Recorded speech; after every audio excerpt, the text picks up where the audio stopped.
Dans la nuit du mercredi, le Daily Mail rapporte que le manoir de 2600 mètres carrés de Denzel Washington a reçu la visite des pompiers après un appel de voisinage signalant la présence de fumée au deuxième étage. Après la sollicitude des voisins, une équipe de 38 soldats du feu s'est rendue sur place mais n'a trouvé aucun foyer d'incendie actif, malgré l'utilisation de caméras thermiques.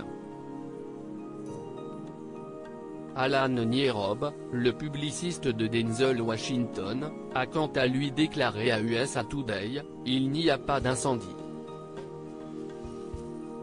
Tout le monde va bien et est en sécurité ». Alors qu'il est reporté que tous les occupants de la maison au moment des faits ont été évacués en toute sécurité, il est pour l'instant impossible de dire si Denzel Washington ou sa femme Pauletta, avec qui il est marié depuis 1983, se trouvaient parmi la foule ou non. Par ailleurs, le média rappelle que John David Washington, fils aîné du couple et acteur à succès repéré dans BlacKkKlansman ou plus récemment, tenait à réemménager chez ses parents en octobre dernier suite à la pandémie. Encore une fois, aucune information ne précise si l'acteur de 36 ans faisait partie des personnes évacuées. L'enquête porte essentiellement sur l'une des nombreuses chaudières de la maison qui ont pu être entretenues récemment, a déclaré un représentant du service d'incendie de Los Angeles dans des propos rapportés par le Daily Mail.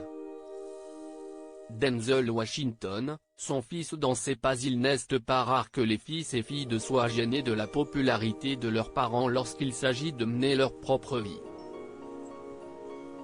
John David Washington, le fils aîné de Denzel, n'a pas échappé à la règle puisqu'en devenant lui-même acteur, il a ressenti le besoin de se dissocier de son illustre père. J'ai vu comment les gens changeaient lorsqu'ils apprenaient qui était mon père. J'avais l'habitude de mentir, en disant qu'il était ouvrier du bâtiment ou en prison, juste pour avoir un sentiment de normalité, expliquait aux médias Mr. Porter, celui qui a commencé sa carrière à 9 ans dans le film Malcolm X, de Spike Lee.